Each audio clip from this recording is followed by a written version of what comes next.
que van a trabajar en el práctico.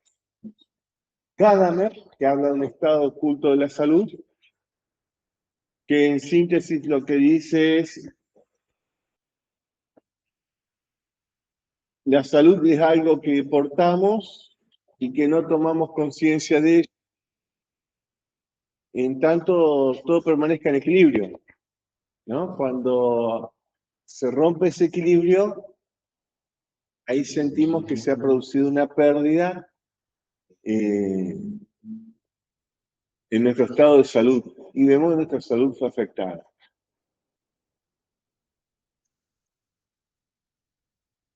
También trabajamos otro autor, se llama John Pitt. El libro que ustedes tienen, trabajan en capítulo, el libro se llama El estado oculto de la salud. Tienen un libro de George Canguilhem, tienen el capítulo, muy grueso, que se llama Lo normal y lo patológico. Recuerden que en el primer teórico y en el segundo le hablé del concepto de normalidad, que estaba sacado del concepto de la normal estadística, y ahora lo vamos a retomar un poquito. ¿Cómo socialmente se determina qué es normal y qué es patológico? Vemos otro autor, Ivan Illich. Ivan Illich es un gran epidemiólogo, estudia la evolución de las epidemias, la tuberculosis. Yo le había dado, por ejemplo, en un teórico, en caso de la un indicador de calidad de vida, ¿cierto? ¿Por qué? Porque Ivan Illich había identificado que en historia ha habido periodos de expansión de la epidemia de tuberculosis anteriores al descubrimiento de la vacuna, ¿no es cierto? La Sabin oral, esa que les dieron cuando eran chiquititos. Y está relacionado con las condiciones de vida de la población. Entonces, veíamos que hay indicadores de nuestra calidad de vida que son muy rigurosos y muy actuales. Por ejemplo, en nuestro país aumentaron los casos de tuberculosis en el último año. Siempre se va a un año anterior, porque el informe que sale en el 25, pero el periodo 23-24. Aumentaron significativamente. De esos, las provincias donde más aumentó es Entre Ríos y Chaco. Yo le había comentado eso, viene de hace años, que en Concordia tiene una alta tasa de tuberculosis. Indica condiciones de calidad de vida que están siendo afectadas. ¿Alguien es de Concordia? ¿No? ¿Sí? Entonces, ¿cómo se entiende? Bueno, ven en los barrios periféricos, las condiciones que están, son poblaciones muy grandes, están en una situación muy pauperizada. La periferia de Concordia replica socialmente lo que es el conurbano bonaerense, van más o menos de la mano, ¿no es cierto? Entonces, es ahí, no lo voy a ir a buscar al centro. En la periferia, donde tenés problemitas. Después tenés que indagar por qué, porque no llegan las vacunas, o sea, ¿qué pasa? Que a pesar de que si tenés el ciclo de vacunación completa, ¿o qué está pasando ahí? No llegan las vacunas, las personas no comen, no se alimentan como deben, estos días de lluvia, en qué condiciones viven. También aumentan estos son más temporarios, los casos de escabiosis, es la sarna, ¿no es cierto? Pero digamos que como indicador de calidad de vida duro, la tasa de tuberculosis. Y otro indicador potente y la tasa de mortalidad infantil, que en estos últimos años se ha habido afectada, y Entre Ríos significativamente va puntera. ¿Y con qué lo relacionamos? Hace 2 semanas, menos, bueno, en ese periodo, pero pongámosle 10 días, publicó el INDEC los últimos datos de pobreza en el país, y la provincia que está en rojo, son dos también provincias que están en rojo con pobreza, otra vez Entre Ríos y Chaco. Bueno, entonces te salta, es algo no hay vuelta que darle, va relacionado. Entonces, sí, bueno, está relacionado de ingresos, se han deteriorado las condiciones de ingreso de las personas y lo vemos afectado a la salud. Sí, puede ser de otra manera, porque uno vive con el cuerpo, no vive de forma etérea, ¿no es cierto? Vivimos con el cuerpo. Si nosotros estamos al lado de la central nuclear de los Simpsons, bueno, vamos a salir como el pescadito de tres ojos, o sea, es inevitable.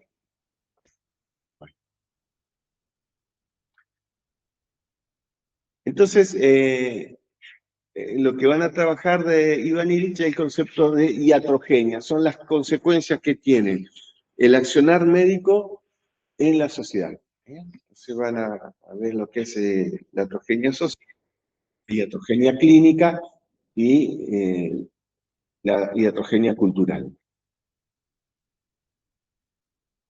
Y también tienen otro autor, Eduardo Menéndez, que más adelante lo vamos a retomar, que le había comentado, que es un antropólogo argentino, que manifiesta el concepto de modelo médico hegemónico.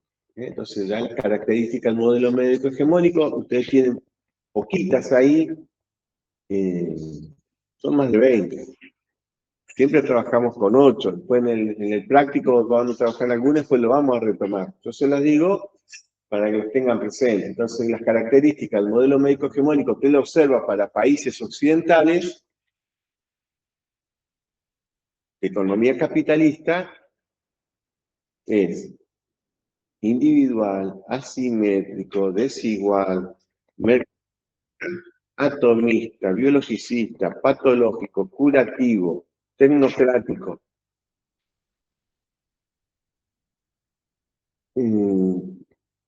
ahistórico, y seguimos.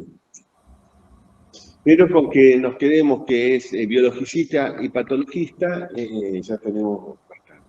Biologicista se rige solo en el cuerpo y patologista solo busca enfermedades. ¿eh? Podemos decir medicalizante y buscan, te medica todo el tiempo. Y es altamente exitoso porque los medicamentos que se van desarrollando cada vez son más exitosos. Son muy buenos, por eso ya tenemos medicamentos para cada cosa. Lo que sucede es que ata a las personas al medicamento. Entonces lo que estoy reflexionando es eso. Bien.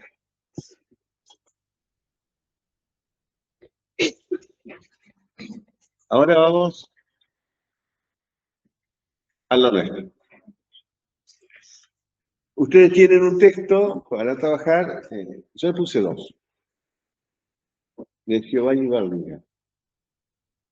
Este coso está tan alto.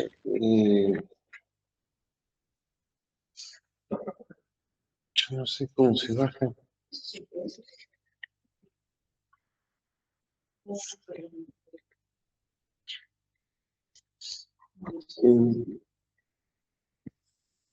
Bien, Berlinger ya es fallecido, es teórico italiano y tiene un libro que se llama La enfermedad. ¿no? Entonces, nosotros habíamos reflexionado en la primera clase sobre qué era estar sano. En uno de los prácticos ustedes tienen que ir a preguntar a algún familiar, a personas grandes o vecinos, ¿qué es estar sano? Y van a encontrar infinidad de respuestas.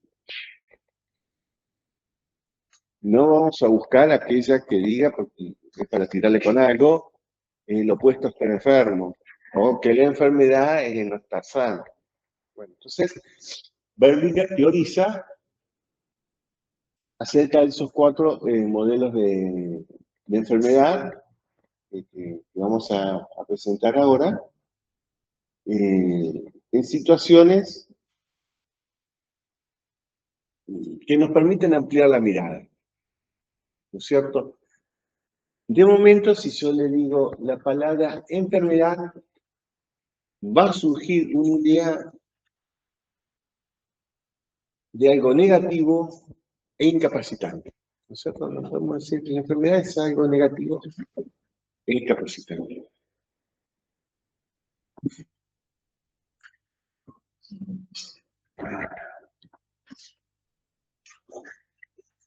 Entonces, la enfermedad generalmente es como algo anómalo, una desviación, ¿no es cierto? Y se lo ha trabajado siempre biológicamente. Por eso veíamos el concepto de normalidad debajo de la campana de Gauss. Se agrupaban todos los datos normales.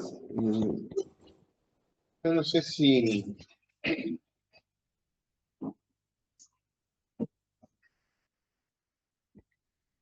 Esta es la campana de Gauss. Esto lo van a ver. Lo han visto en el secundario. Lo van a ver en el país. Acá tenemos todos los datos de una población, de lo que fuera. Supongamos que esto representa esta altura. Sí que la altura media sea 1,72 m. De varones. Acá va a estar más alto, acá más bajo. Todos los datos que se agrupan acá, podemos decir que es la normal. Están debajo de la curva normal, es una curva normal. Los datos que se agrupan acá en la cola serían las personas muy bajitas, como de 1,54, y 2,10 m, pongámosle más. Se apartan de la curva normal. Pero fíjate, con el concepto de normalidad, a una persona, ya por ser de determinada altura, sería no normal, lo mismo que no normal. Ahora imaginen que este fuera, en vez de la estatura, coeficiente intelectual. Entonces, supongamos que el promedio, vamos a poner 100. Personas normales, claro. Al menos creemos estar todos, estamos puestitos acá, no creemos normales, estamos ahí. Una persona con un bajo coeficiente intelectual, anormal, y sí, no le dan. Y que alguien que es demasiado inteligente también es anormal. ¿Por qué? Porque asociamos lo normal con bueno y esto con malo. Recuerden, si es bueno, permanece. Si es malo, se erradica. Se extingue.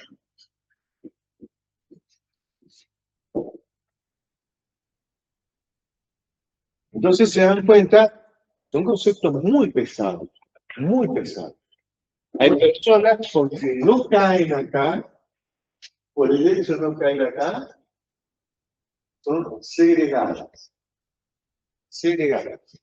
del ámbito laboral, del ámbito social, y aquellas personas que se las consideraban no normal, antes se las encerraban en un psiquiátrico. O sea, vieron que el encierro, pensamos en las personas que cometen delito, sí, deben estar tantos años casi que estén encerradas, cometió un delito. Y una persona por tener una apreciación cognitiva diferente a los demás, debe estar encerrada como si se cometió un delito. Más allá que el encierro para las personas que cometieron delito, nosotros pues tenemos el concepto punible, ¿no es cierto? Bueno, que paguen. Pero no sirve para nada, porque sale peor. O sea, vieron que se supone que la cárcel es para los reformas. A no ser que sea Noruega, Suecia, esos países que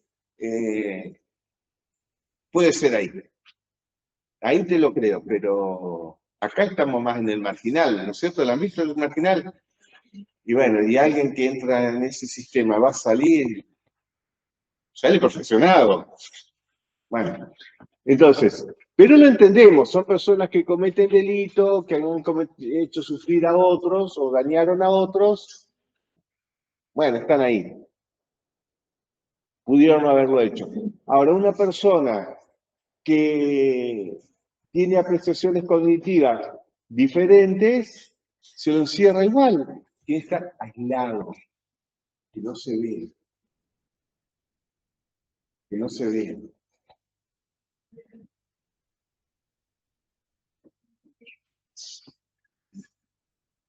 Entonces, fíjense, pues, ejemplos de normalidad. Un ejemplo de normalidad como ser la tensión arterial. Tiene un rango de 80 140, no es normal, si está en 140 está medio alto, ¿no es cierto? Pero en las personas jóvenes. Pero va variando según la edad, pues siempre la tensión arterial es la misma. Y no solo varía, la presión arterial depende, o sea, no es lo mismo en personas que en un caballo. Y no es lo mismo la tensión arterial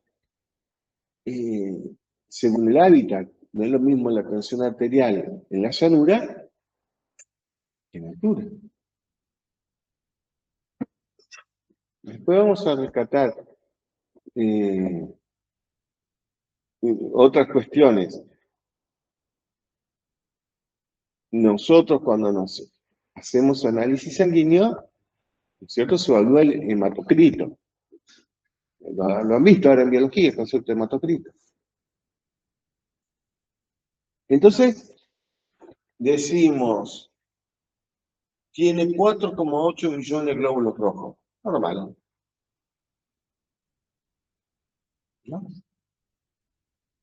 Bajó a 3 millones, bueno, va a haber que reforzar alguna transfusión.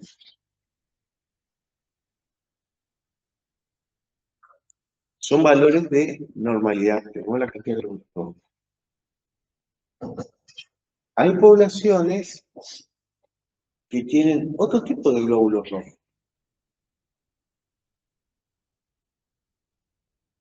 Y, depende del contexto, son considerados como algo patológico, cuando en realidad son eminentemente adaptativos. Eso es lo que vamos a ver. La norma social, entonces nosotros tenemos, la norma biológica cuantifica, es así, es eso, es un número, cuantifica.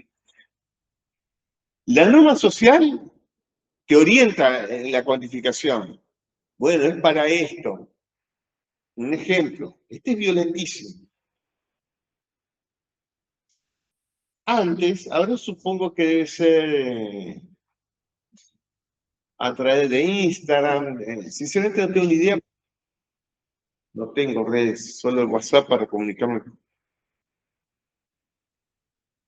Antes se ofrecía trabajo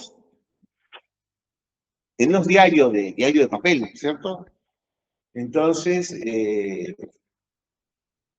jóvenes, no tan jóvenes, buscábamos un trabajo para saber dónde ofrecían trabajo, leíamos el diario de papel. Y supongan, una tienda dice, se necesita empleada para atención al público. Buena presencia, excluyente. ¿Qué quiere decir eso?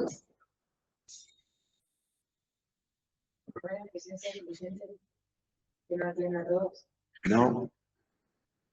Buena presencia excluyente, o sea, si vos no tenés unos parámetros estéticos que lo determinan socialmente, ni te presentes. ¿Se dan cuenta? ¿Se dan cuenta ahora cómo entra a pesar? O sea, ¿vieron cómo hay mandatos sociales? Entonces, depende cómo es la forma de tu cuerpo, vas a tener laburo o no, para atender una tienda.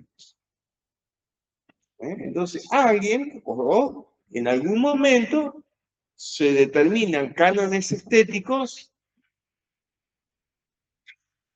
Miren, cuando yo estudiaba y tenía la de ustedes, no había luz, no había falta, ni siquiera la computadora. Entonces, la estética, éramos muy flaquitos. Yo se miro así, videos de bandas de la época, o fotos con mis amigos, muy flaquitos. Pero era lo que se usaba en esa época. Y ahora seríamos una banda de desnutridos, o sea, ¿se dan cuenta cómo cambia el criterio corporal a través del tiempo? O incluso, esto solo lo doy en otra materia, en otra carrera, la construcción cultural del cuerpo. Yo les comparo, les presento a los chicos, materia de antropología, ¿no? Pero el ejemplo sirve. El cuerpo de chicas jóvenes brasileras en la playa, cuerpos agraciados, ¿no? En el maya, todo un cuerpo agraciado. Y chicas jóvenes de la misma edad, el maya de Estados Unidos y Australia, y son los osos. ¿Por qué? Porque las chicas brasileras danzan, tienen otro tipo de movimiento y el cuerpo se estiliza, se conforma de una manera. Las otras chicas practican natación de chiquititos, entonces a los 19 años y tienen unos hombros así, una espalda así, las cosas. Entonces fíjense cómo culturalmente se va modelando el cuerpo. Y culturalmente vamos dando esos conceptos de normalidad y anormalidad.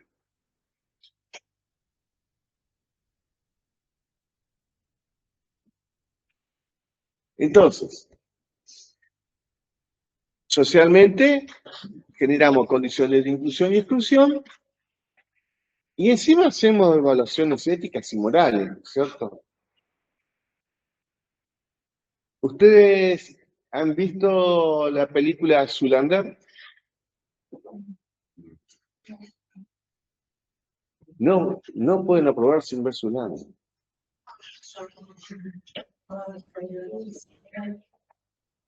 Ya terminó el teórico, no podemos. Bueno, Zoolander es la vida de un modelo.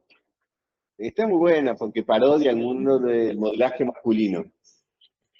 Y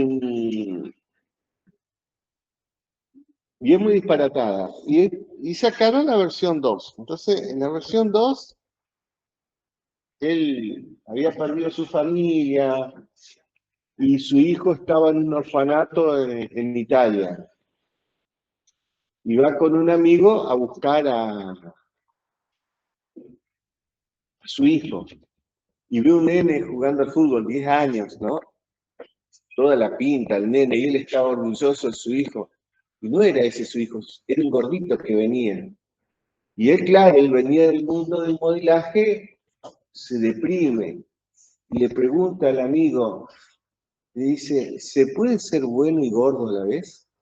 No. ¿No es cierto? Bueno, ¿se dan cuenta? Esa es estupidez, o sea, él está planteando, está parodiando un contexto, ¿cierto? Está parodiando un contexto. ¿Se dan cuenta?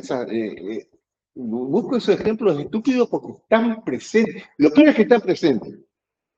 Busco una comedia porque, por no decir lo que lo he escuchado de otra gente. Porque me da vergüenza decir que conozco gente que ha dicho cosas así. Entonces, tenemos evaluaciones morales, hacemos juicios, que estamos hablando, fíjense, si yo a un entorno, a un grupo de personas no le permite acceder al trabajo, no puede tener un ingreso para alimentarse, para tener una buena calidad de vida, lo vemos en esos indicadores. Le había preguntado en un teórico, no sé si en primero o en segundo, si sabían, me dijeron casi todos la edad, le da la tasa de mortalidad del colectivo trans, de otra vez, ¿a qué edad es el promedio? ¿Mm? ¿A qué edad fallece en promedio?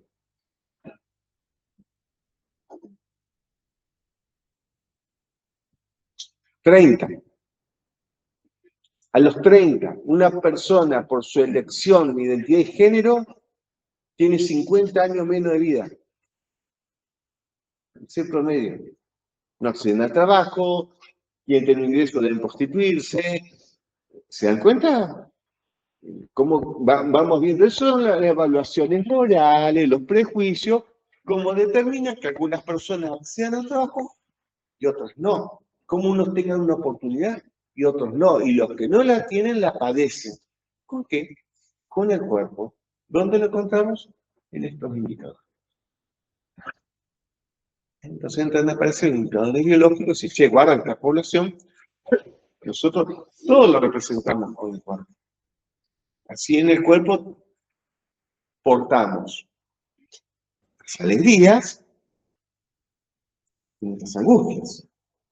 Cuando ustedes están contentos, se le ve la cara. Supongan cuando terminaron la cursada y dicen, saqué salud colectiva, con 7 o 9, arriba de 7 promocionados, así que estoy contento. ¿Estás contento? Rompiste con tu pareja, estás mal, ¿cierto? Se te nota el cuerpo, lo formas. ¿No?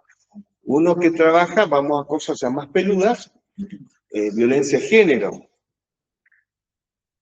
Yo trabajo e investigo violencia de género en jóvenes. Uno cuando ve una persona víctima de violencia de género no necesita que te lo vean. Mirá, el cuerpo te está contando todo. Todo, todo, todo. La postura, la mirada, gestos, todos. Es imposible que no lo haga. Lo que sucede es que varía según el contexto social. No siempre cuenta de la misma manera.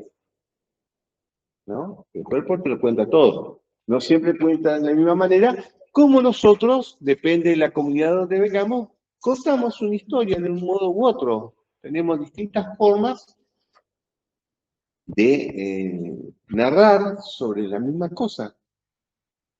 Y el cuerpo te va a introducir en una semántica diferente, es decir, los gestos no son los mismos.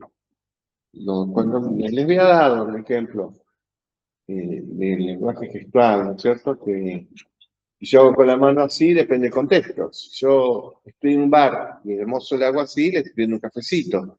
Si viene el remisero que me viene a buscar o el Uber y le hago así, le estoy diciendo que me espere un chiquito que ya voy.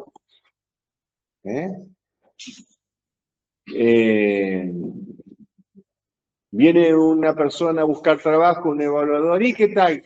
¿Cómo fue el postulante? ¿No? Medio corto. Tenía mucha luz.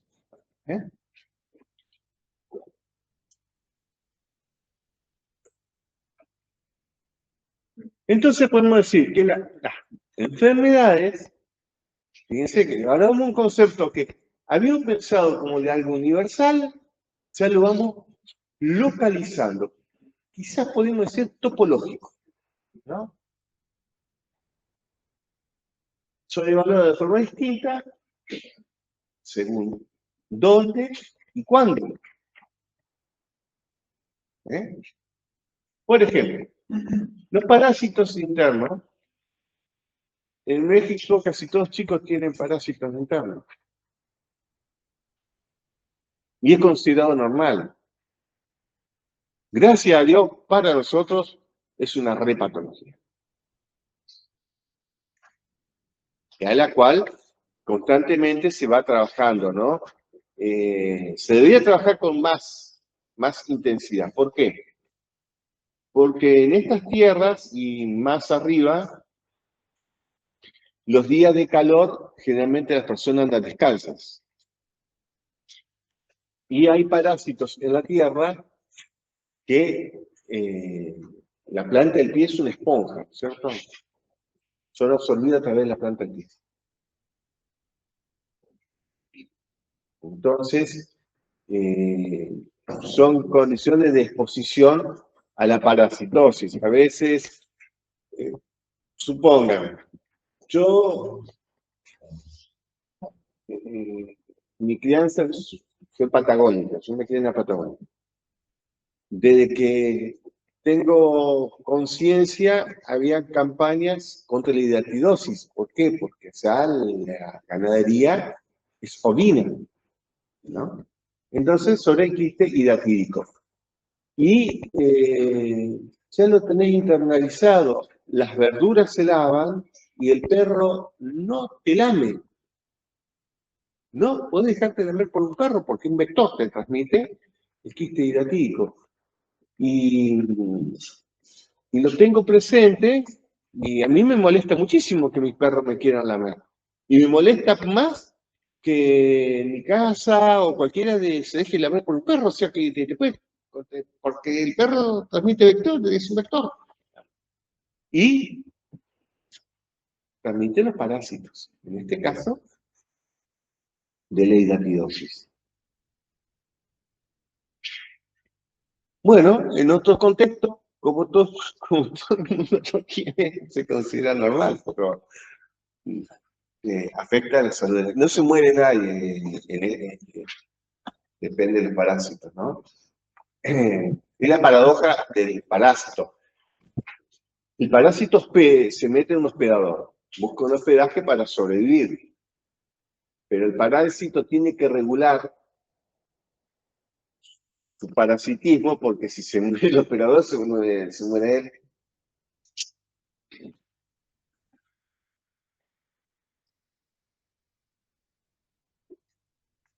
Esta enfermedad, la frambuesia, también es considerada normal. Son ejemplos que están en el libro de enfermedades bélicas.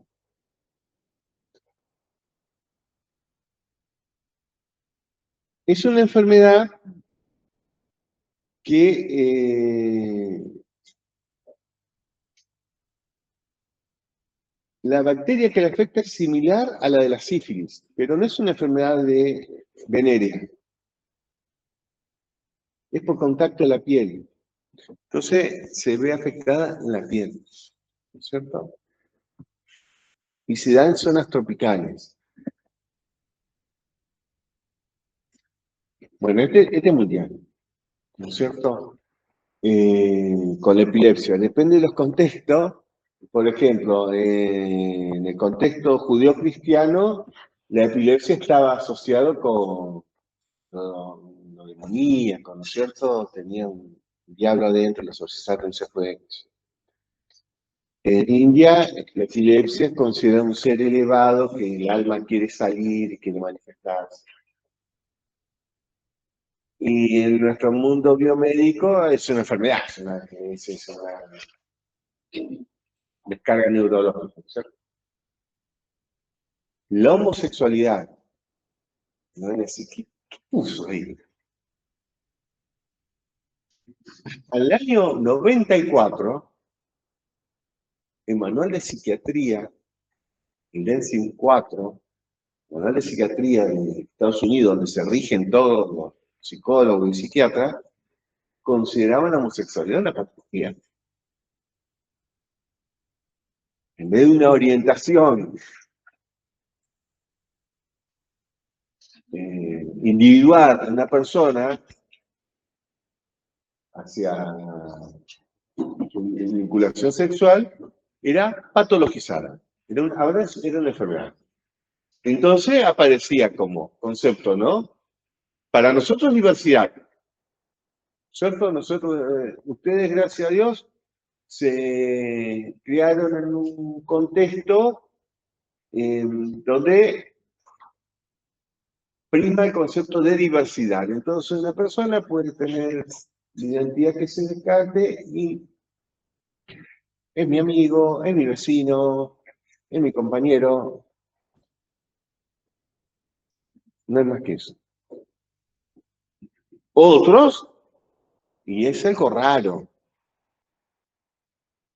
Por ejemplo, las personas no binarias, ¿no? ¿Cómo le digo?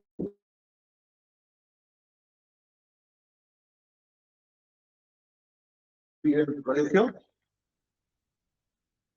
y está el formulario, entonces me dice, profe, dice, acá dice varón o mujer, tenés que ser, se le pido la edad, dice varón o mujer, y él se le preguntas, dice, yo soy persona no binaria, ¿qué pongo? Lo que quieras. Y me sentí el hombre más pelotudo que pueda haber. Digo, ¿cómo no tuve en cuenta eso? ¿No es cierto? Nosotros vemos, lo leemos, pero ahora tenía cara a cara. Y era una persona no binaria. No sabía, o sea, vieron que uno, o sea, estamos acostumbrados, bueno, varón, mujer. No le va a pedir que se dé vista para decirle, a ver qué es. ¿Se dan cuenta? Entonces, a todos nos pasa, y está presente, es una realidad, está presente ahí.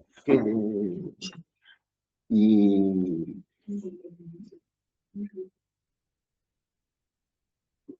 de la forma que se expresaba, era una excelente persona, con todo respeto, todo, con otra identidad.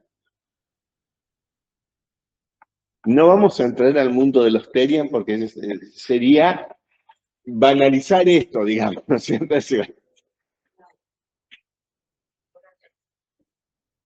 Para otro era una desviación.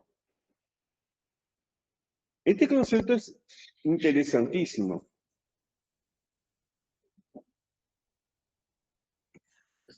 Esa desviación moral son con las personas trans, ¿no es cierto? Entonces, hay una persona que es travesti y se opera,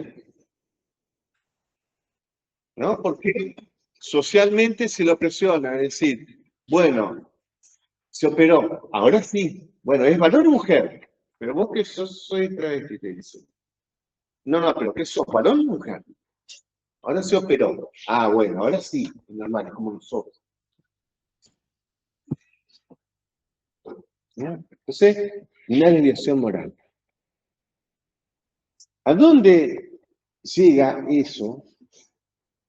O sea, de que las personas tengan que someter su cuerpo a cirugías para que condiga con los mandatos de la normalidad, porque la mayoría es así, entonces tienen que ser así. Las personas intersexuales. ¿Vieron cuando ven el movimiento LG? ¿Qué quiere decir? Lesbiana, gay, T, la T de que LGT, trans, la B larga, bisexual, y la I,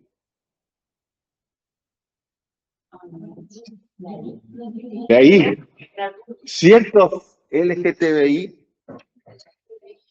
más LGTBI, la I en ciertos medios, y por decir eso, yo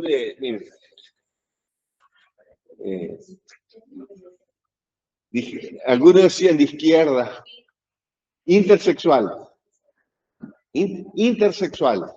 ¿Quiénes son las personas intersexuales? ¿Cómo es nuestro cariotipo?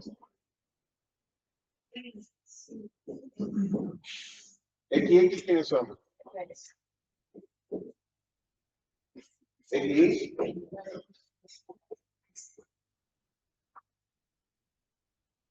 ¿Quiénes son? Los intersexuales. ¿Quiénes son?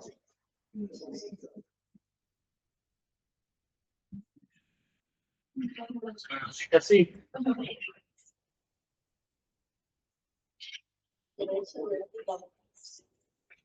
Los intersexuales son las personas que se van se les llamaba más hermafrodita. Hermafroditas son las plantas. Es una planta hermafrodita. Es una planta. La persona no es una planta. Son las personas que nacen con los dos caracteres sexuales primarios. Nace con vulva y pene. En otras sociedades, volvamos a la India, eran consideradas deidades. Claro, porque no todo el mundo nace con dos sexos. Eran considerados, uy, esto es algo. En nuestra sociedad, como no, pero. Entonces esto es algo anómalo. Esto es algo anómalo, es espantoso. La mamá, el papá de ella aprendió que si el hijo llega a nacer así, eso es espantoso. ¿Y quién define cómo va a ser la identidad de esa persona? Acaba de nacer. ¿Qué define si esa persona, su identidad va a ser masculina o femenina? Ella es. No, es bebé, es bebé. Sí, el padre, la madre. O nadie. La justicia. Espera, o sea, van tomando dimensión de lo violento que es. La justicia, ¿cómo? Bueno, hay que inscribirlo. ¿Qué va a hacer? ¿Varón o mujer? No, acá no tenemos más opciones. Esto o esto. Entonces el juez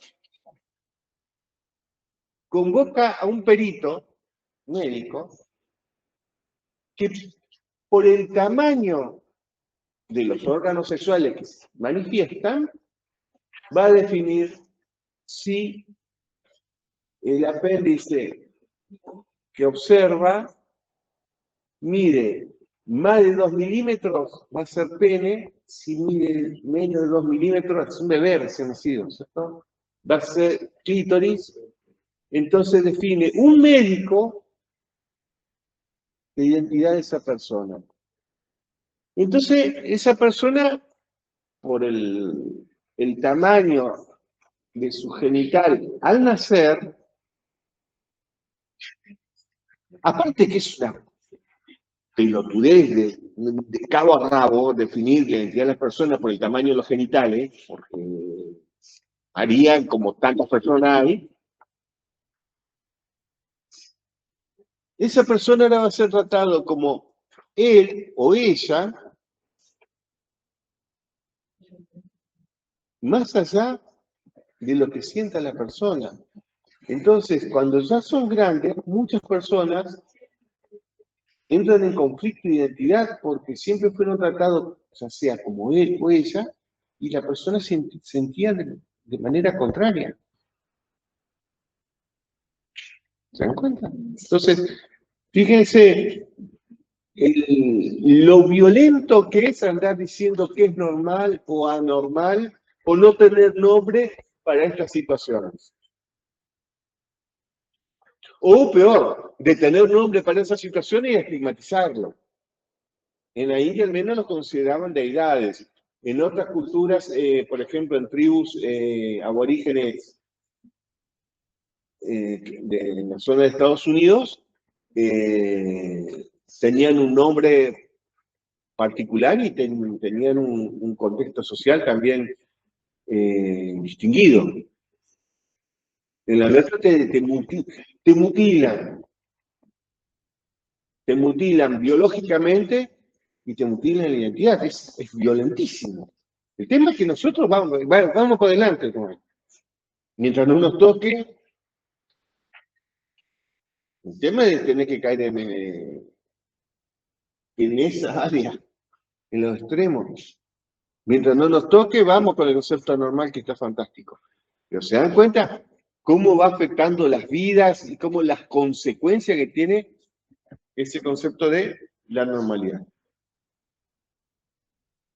Relacionado al trabajo.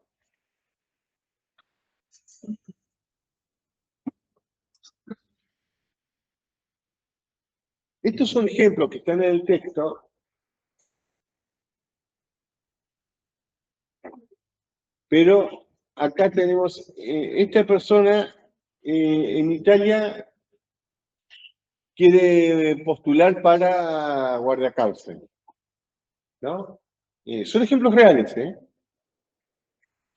Cuando le hacen el análisis sangre, tiene microcitemia.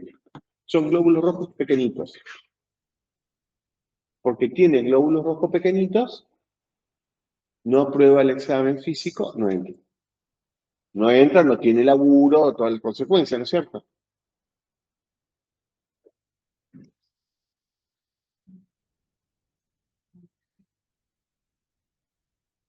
En la altura,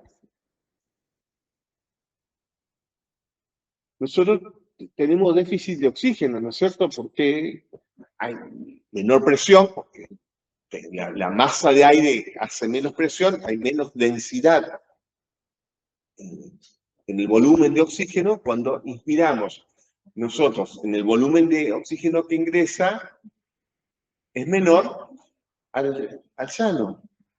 Por lo cual vamos a sentir mareos, nos zumban los oídos. A medida que vamos a más alturas, supongamos la altura de La Paz, se descomponen bien los jugadores de fútbol. Si ustedes están al tanto, cuando juegan en altura, se descomponen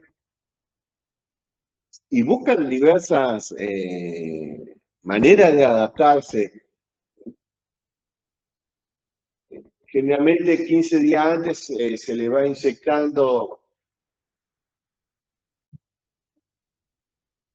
una droga que favorece la hematopoiesis, o sea que se generen glóbulos rojos para que los jugadores cuando lleguen tengan una cantidad de glóbulos rojos suficiente que le permita el intercambio gaseoso. Porque ¿qué es lo que hace el glóbulo rojo? Nosotros inhalamos. La sangre irriga los pulmones. En los alvéolos se produce el intercambio gaseoso. Los glóbulos rojos tienen hemoglobina. Entonces, ¿eso lo han visto en biología? Todavía no. La hemoglobina atrapa la molécula de oxígeno. El oxígeno, ¿ustedes se acuerdan? Es oxígeno 2. Entonces, la hemoglobina tiene dos patitas para atrapar la molécula de oxígeno. Y la lleva al tejido. ¿Dónde respiramos nosotros? ¿Por dónde respiramos? ¿Eh?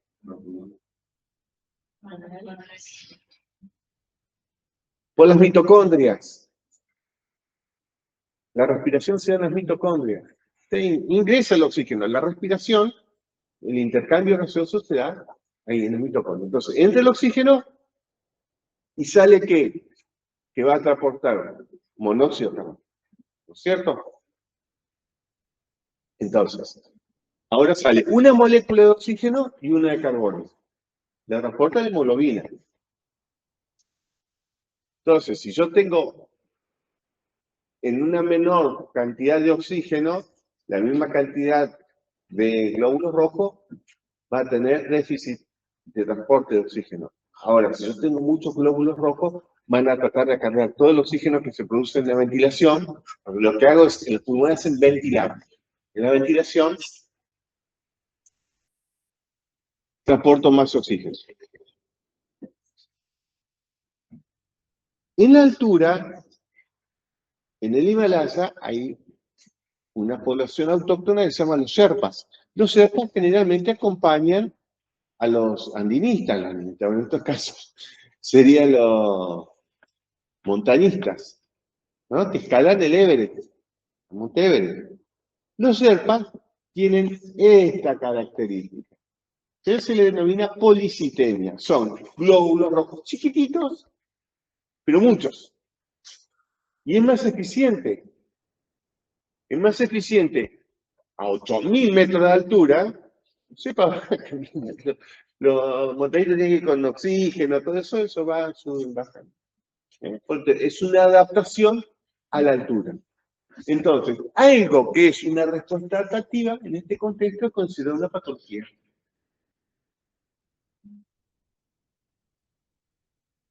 En otras poblaciones es considerado patología la anemia falciforme. Los glóbulos rojos tienen esta forma, ¿no es cierto? Como de una dona. Es una forma, es una dona, porque es la forma que permite que tenga mayor superficie la absorción de hemoglobina, la mayor superficie que está expuesta. Siempre las formas que tienden a la esfera son las que mayor superficie presentan, para tapar moléculas. Los glóbulos falciformes tienen una forma de media luna. Una media luna. ¿Vieron? La media luna sería como una dona cortada por la mitad, digamos.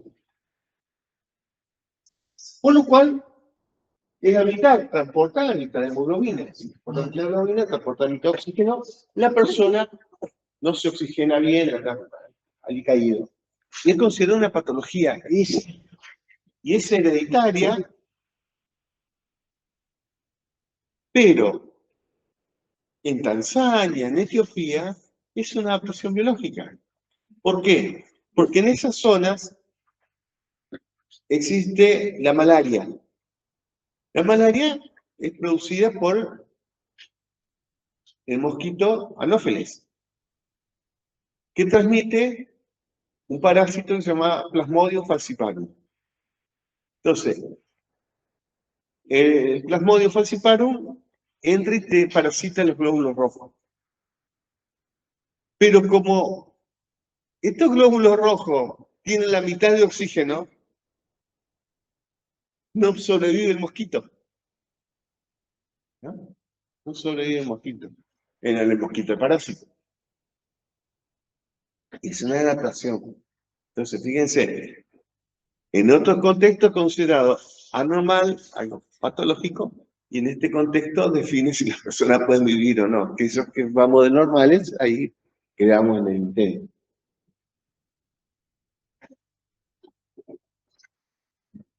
En Estados Unidos hay empresas que te hacen un estudio de genotipo para tomar. ¿Vieron cuando comenzó con todo el tema genoma humano?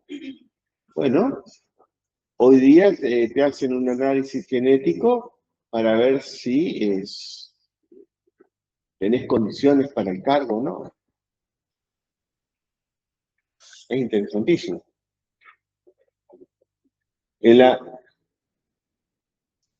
Me comí una S.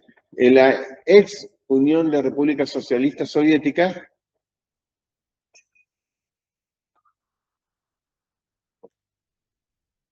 saben, ¿no?, que existía antes comunismo. Bueno,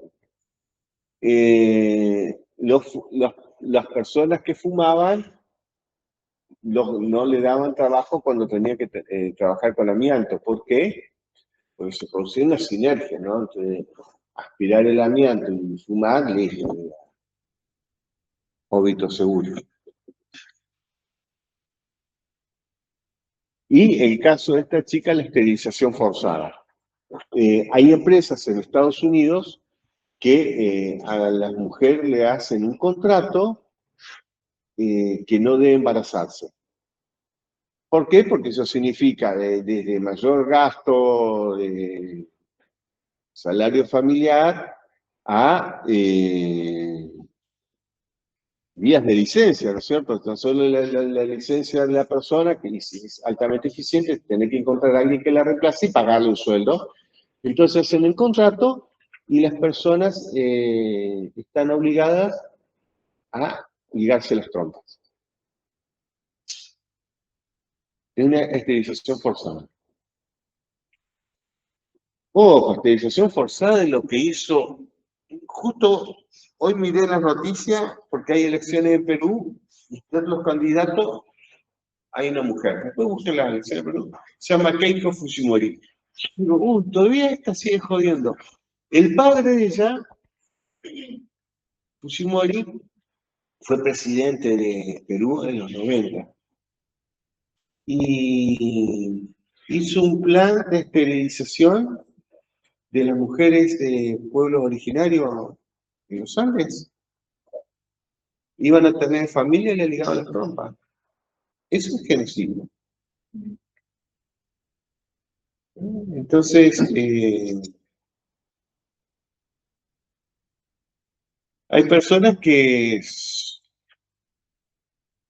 no saben y son víctimas de eso, lo que le pasó a estas mujeres aborígenes, o hay personas que sí lo saben, pero tienen que, si no, no tengo laburo, ¿no? Y entonces, y en el momento, supongan, una chica de a ustedes, sos jovencita, no estás pensando en voy a ser madre, no, bueno, más sí. Después vemos, y después vemos, no sé. No, ya no hay. Bueno, respecto a la discapacidad, lo mismo, ¿no es cierto? Es muy difícil que una persona con una discapacidad eh, sea incorporada al mundo laboral cuando puede hacer el trabajo mejor que otros. Yo les contaba que antes no existían los cajeros automáticos, entonces uno iba, los padres nos enviaban el dinero por giro telegráfico o postal, vos ibas con ese papelito al banco, hacía la cola del banco y el cajero te daba la plata, ¿no es cierto? Y una vez yo estaba seco, muy seco, y me llegó el giro. Me fui al banco y la cola daba la vuelta a la manzana. Ah, sí, yo hago la cola, pero no tenía un banco. Sinceramente, me quedé a hacer la cola. Pero una cola de 2 cuadras, daba la vuelta a la manzana. 15 minutos estaba frente al cajero. ¿Qué no crees? 15 minutos, pop, pop, pop. ¿Qué sucede? El gobierno de ese momento, en la provincia de Buenos Aires, yo estoy en La Plata, había incorporado personas sordomudos como cajeros. Para ese trabajo, o sea, algo que es una patología, es sordomudo, excepcional, porque el tipo no habla, no se distrae, y era en una máquina. Mientras vos vas al otro cajero y charlan, vos estás así esperando y está el tipo charlando, habla con el de al lado. Ustedes no lo han visto porque ya no se usa, pero si van a bancos viejos como el Banco Nación o todavía el Versa, van a ver que está toda la hilera de cajas, ¿no es cierto? Bueno, antes se usaba así. Entonces las personas que tienen alguna discapacidad, que ya por tener discapacidad se lo invalida, depende del trabajo, pueden ser altamente eficientes. Le digo, el manejo de una caja. El caso de una persona puede dar clase, puede atender una caja también, una, una discapacidad motriz, ¿no? Es más, una de las mentes más brillantes en el mundo de la física es Stephen Hawking, que era físico.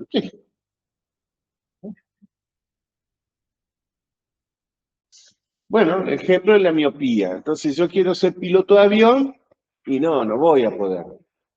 Pero dar clase en la universidad, tranquilamente.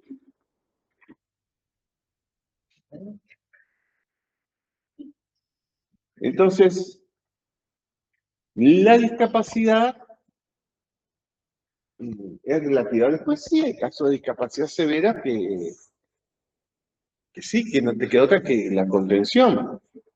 No puedes tirarlo como una cosa, ¿cierto? Diferentes grados de discapacidad, pero la persona eh,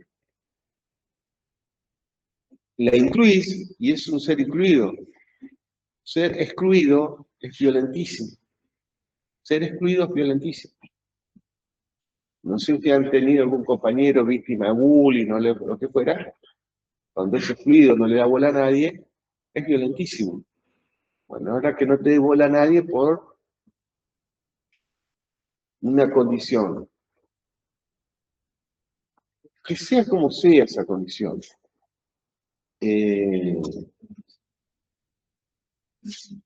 Yo conozco el caso de acá de Villaguay, una chica, era de así, 18, 19 años,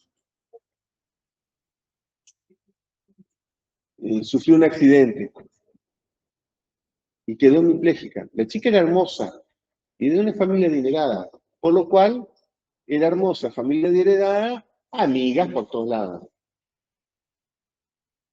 Cuando quedó hemipléjica, no le quedó ni la amiga, ni el novio, ni nadie. ¿Eh? Entonces, es horrible eso.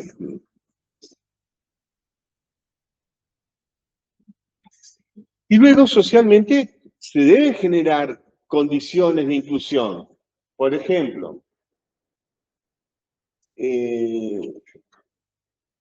la escalera.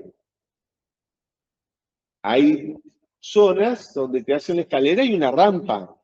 O una rampa que te transporta, te eleva. Una persona puede ver una rampa.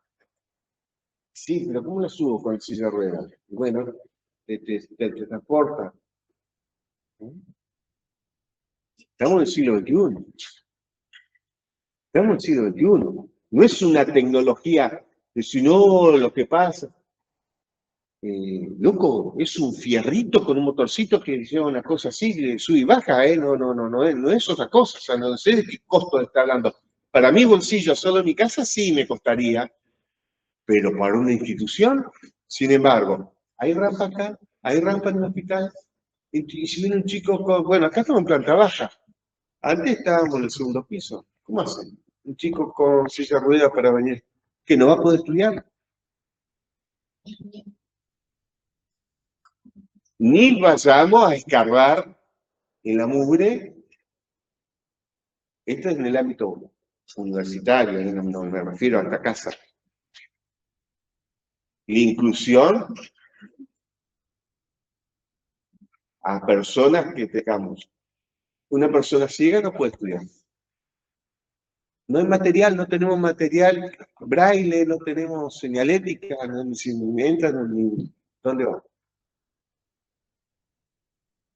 Una persona sorda y no tenemos ni los docentes preparados, no sé, lenguaje sordo, ni tenemos personas que en nuestra universidad existe la carrera para el lenguaje sordo y debería haber un plan, obviamente bancado por la nación, porque la universidad no da abasto, de tener profesionales que vengan y te transmitan si hay alumnos sordos, poder alguien que sepa, tampoco me voy a poner yo a hacer cosas y estoy diciendo morisquetas y no le estoy comunicando nada. Bueno, son barreras. Son barreras.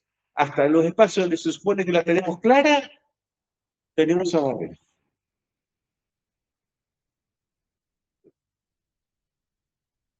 Esta es una frase del Talmud. El Talmud es el texto sagrado en la religión judía, ¿cierto?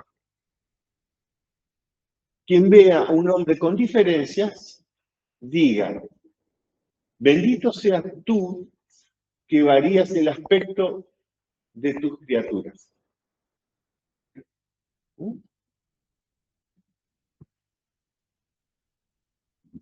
¿Estamos hablando?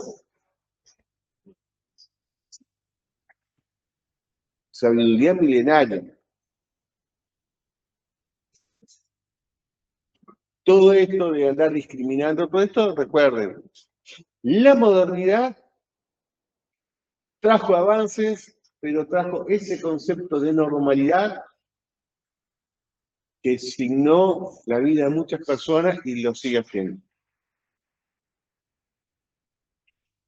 Ahora vamos a hacer un sprint. Berlinger habla de características de la enfermedad. La enfermedad como sufrimiento o padecimiento. La enfermedad como sufrimiento es esto. Yo tengo un dolor lumbar. Es más, yo tengo un dolor lumbar ahora. pero puedo dar clase. Me duele mucho la cintura, pero puedo estar sentado acá, le estoy dando la clase. Pero si tuviera que trabajar cortando el pasto con la bordeadora, ya no podría hacerlo, me duele mucho. Entonces, depende, ahora, ¿se dan cuenta? Para una persona que trabaja en la jardinería o en la construcción, ese dolor sería invalidante. No te permite trabajar, no te permite trabajar, no te permite tener ingreso. ¿No? Porque los que cortan pasto cobran en el día.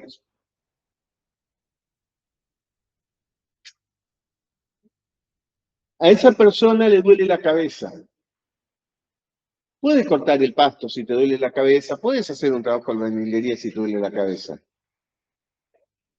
Ahora, si es un neurocirujano y le duele la cabeza, y se complica, ¿no es cierto? Porque necesitas que el profesional esté perfecto, porque está en micrones trabajando. O el docente está tomando parcial o finales, mejor que no le duele la cabeza y que esté contento, porque...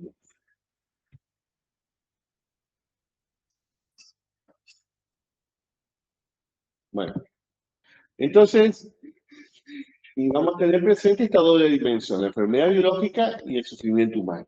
Entonces, depende de lo que me pasa, voy a tener un padecimiento. No necesariamente todo padecimiento podemos considerar una enfermedad. Yo puedo estar resfriado, un resfrío no considero una enfermedad, el último estornudo. ¿Eh?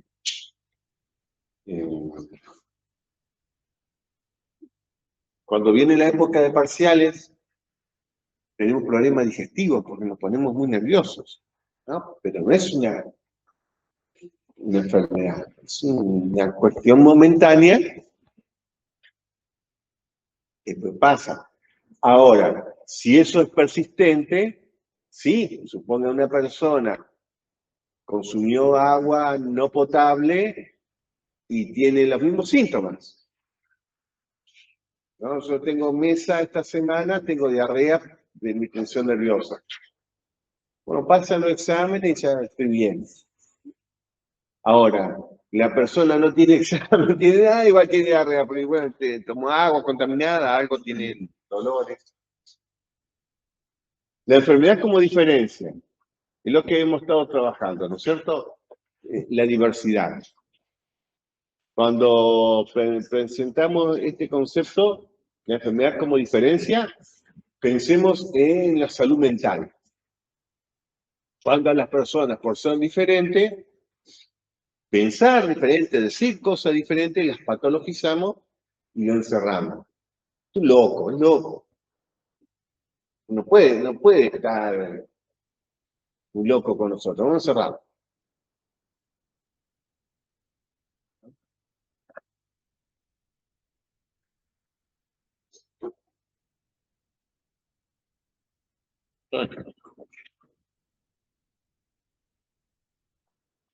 La enfermedad como peligro.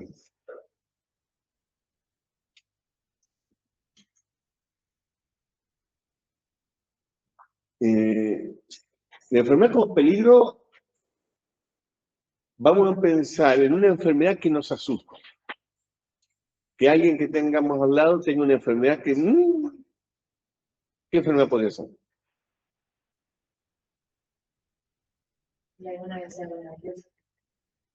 Claro, vieron cuando estaba el COVID, si alguien viene, ¿qué te pasa que tenés el ojo rojo? No, tengo COVID. ¿Que querés disparar? Vos si loco, nos viniste a contagiar a todos, ¿no es cierto? ¿Qué hacíamos con las personas que se sospechaba que tenían COVID? El aislamiento, ¿no es cierto? El aislamiento, cuarentena. ¿Era como estar preso, sí o no? ¿Qué delito cometió? Un virus se me metió, no lo busqué, andaba en el aire, lo tengo ahora, tengo que estar preso. No, pero para resguardo de todo. En la Edad Media, Bueno, ustedes, justo ahora que pasamos la Semana Santa, ¿qué enfermedad había en la época de Jesús y todo eso? La lepra, ¿no es cierto? ¿Y dónde estaban los leprosos? Afuera, los apartaban. Una persona con los leprosos lo apartaban. O sea, ser apartado, entiendan que antes era una pena, hasta una sanción, el destierro. Cuando te apartan, te sacan de tu mundo a tus afectos, tus seres queridos, y estaban con otras personas que padecían la misma enfermedad. En la Edad Media, las personas que tenían lepra debían anunciarse con una campanita. No te apartaban, vos ya podías andar por la ciudad. Pero tenías que andar con la campanita, con un cencerro, ¿vieron como la yegua mandina? Con una campanita avisando, acá viene el leproso, rasquen. ¿No? Con la lepra. Entonces, ese es el concepto de la enfermedad como peligro. Se le da una dimensión que hace a la persona padeciente ser segregada, considerada como algo nocivo para la sociedad. Hoy día, ¿cómo estamos con la lepra? ¿Hay lepra, no hay lepra?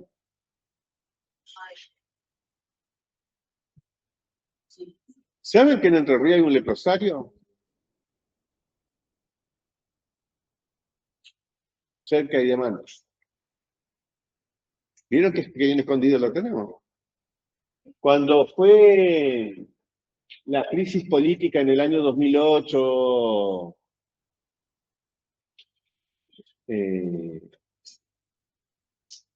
sobre las retenciones al campo, la ley, no sé si la ley o algo así, 125,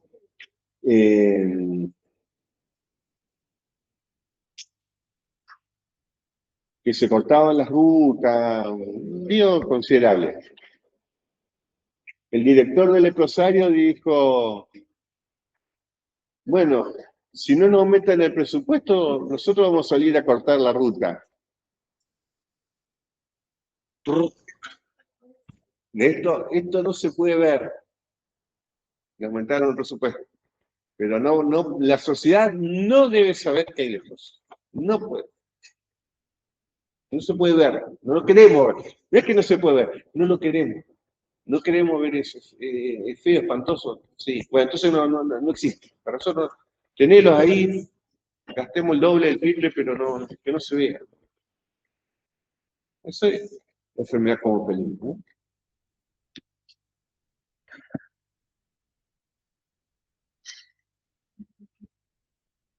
Es más, a veces lo ignoramos, lo animalizamos. Yo una vez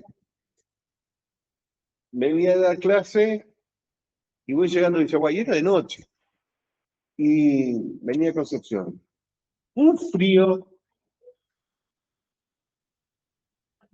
y veo caminando a una persona, yo venía por Calle Brown, justo, bueno, está la escuela Mitre, la van a conocer después, bueno, en la calle de atrás se llama Brown, y va una persona con evidente problema de salud mental, con un pantaloncito pescador, una camisita, va caminando, y era mucho el frío. Iba la persona caminando, y pasaba gente, y miraba para otro lado. Yo pensé, qué bárbaro, ¿no? ¿Cómo animalizamos? Bueno, si tiene problemas mentales. Es loco, el loco no puede tener hambre, no puede tener frío, no puede sentir. Sí, loco, ¿no? Lo animalizamos. Es un perro. Y una persona que porque tiene problemas mentales, dejamos que ande ahí con hambre, con frío, abandonado, miramos para otro lado. Bueno, esa es la enfermedad como peligro, no queremos ni que nos miren. A ver si nos quedamos locos nosotros. Si una persona con trastornos mentales te habla, gente que tratamos de cerrar la conversación e irnos. Nos incomoda, no sabemos qué hacer. En vez de tener un proceso cultural de saber qué hacer, qué decir, preferimos ignorarlo, dejarlo. No nos loco, loco. No le hagas caso, loco. La enfermedad como señal. Este sí es importantísimo. Todos son importantes, pero la enfermedad como señal, o sea, ya que tenemos la enfermedad,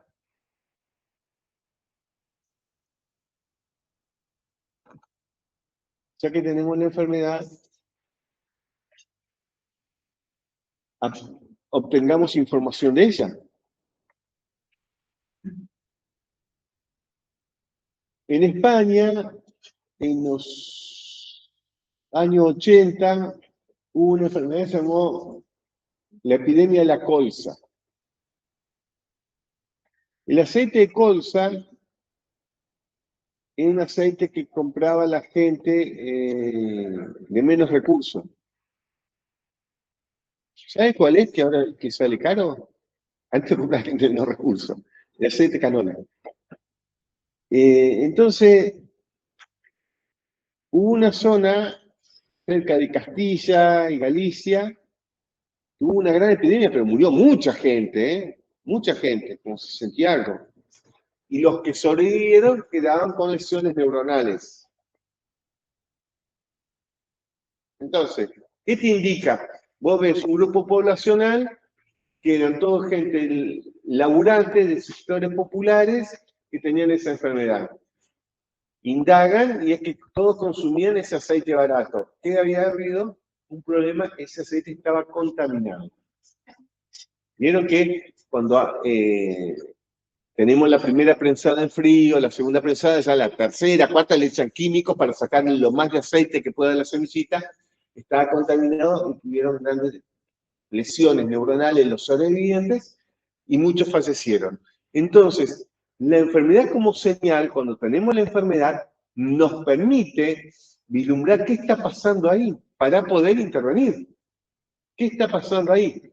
La enfermedad como señal. Si yo tengo un núcleo poblacional y tengo tuberculosis, me está indicando que hay problemas. ¿Qué está pasando ahí? Entonces, ¿cómo podemos ayudar? ¿Cómo podemos asistir? Supongan lo que les decía, de los datos de la tasa de mortalidad infantil. Es perinatal. Eso es lo que estuve trabajando en el último práctico. La tasa de mortalidad infantil es perinatal, la que aumentó. Quiere decir la que es en el primer mes de vida, ¿no? Tenemos la tasa de mortalidad infantil, se toma del 0 a 1 año, la perinatal, el primer mes de vida. Ahí es donde es altísimo. ¿Qué pasa? Eso te está mostrando que las madres no están siendo bien asistidas en el sistema de salud o no han tenido contención en las vacunas, en el seguimiento del embarazo.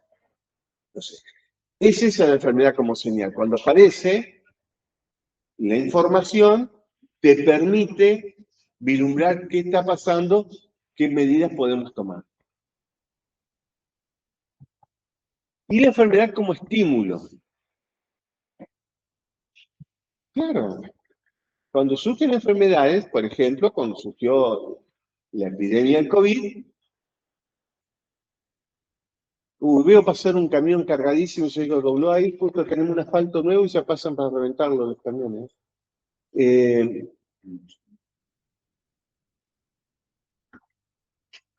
Cuando surge el COVID,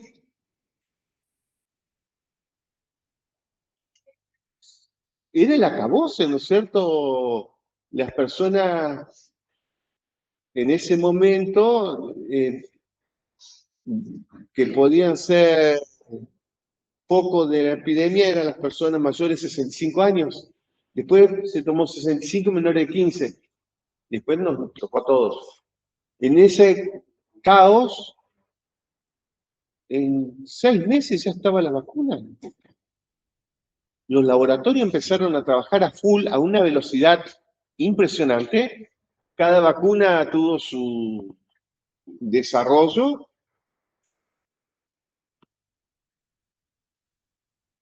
Entonces, cuando surge una enfermedad de ese tipo, se estimula la investigación. Hay un gran avance. Cuando tenemos patologías como, por ejemplo, determinadas discapacidades, se generan solidaridades. Yo antes les ponía una foto de una nenita llevando al amiguito en silla de ruedas. Tenemos distintas respuestas sociales. La solidaridad, la empatía, el compromiso social.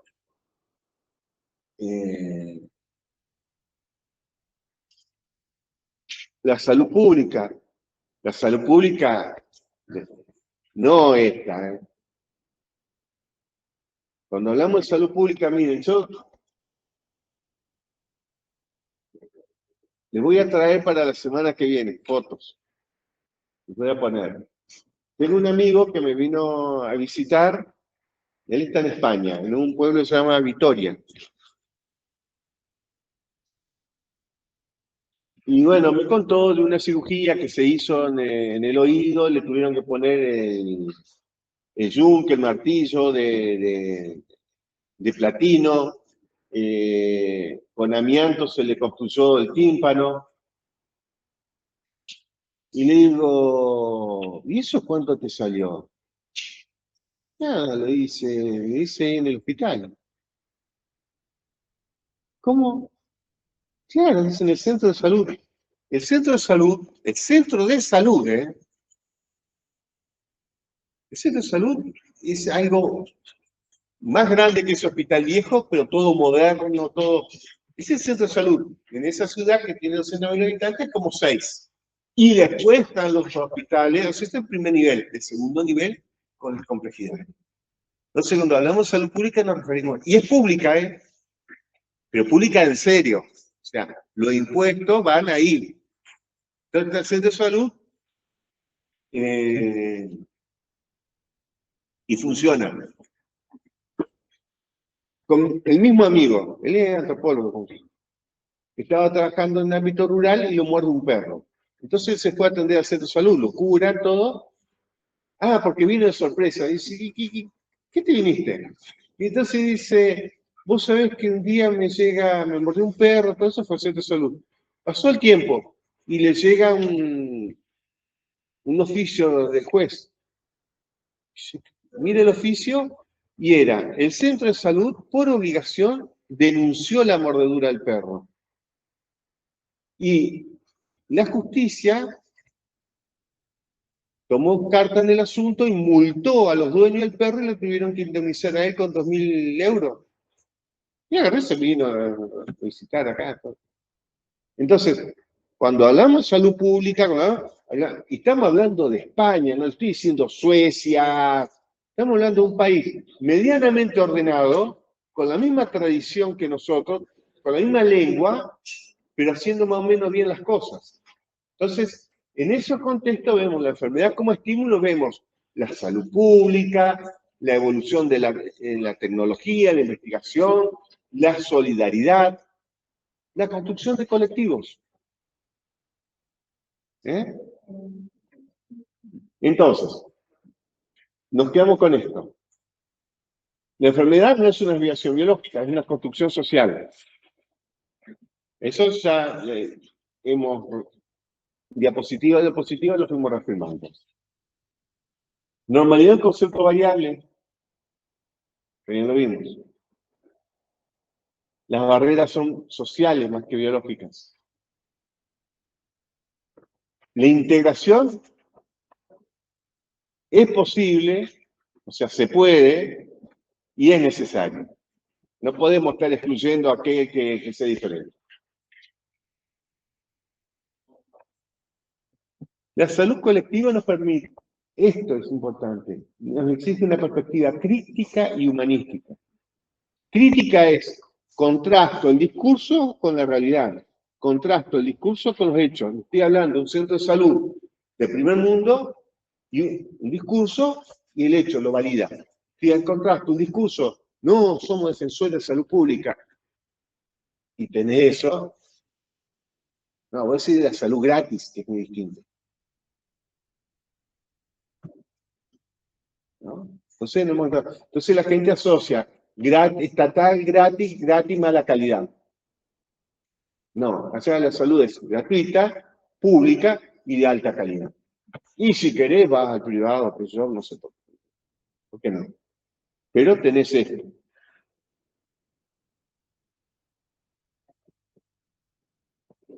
Y nos quedamos con una frase de Giovanni Berger. Organizar la sociedad de manera de integrar las anormalidades.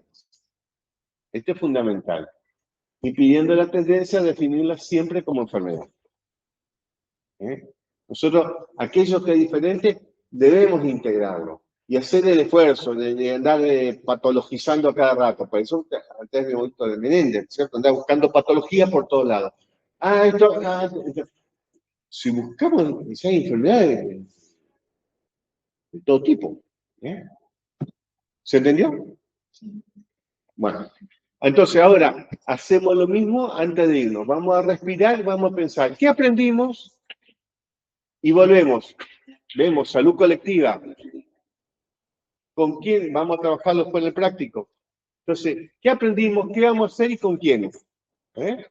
¿Con quién tengo al lado?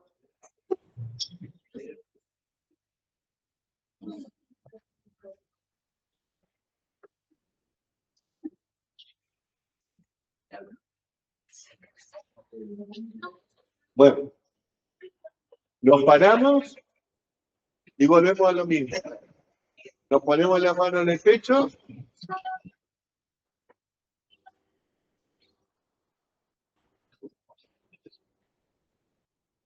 Nos ponemos las manos en el pecho, cerramos los ojos, inspiramos en 5, expiramos en 5.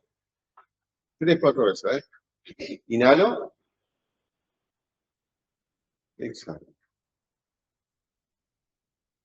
Inhalo. Exhalo. Inhalo. Exhalo. Inhalo. Exhalo. Inhalo.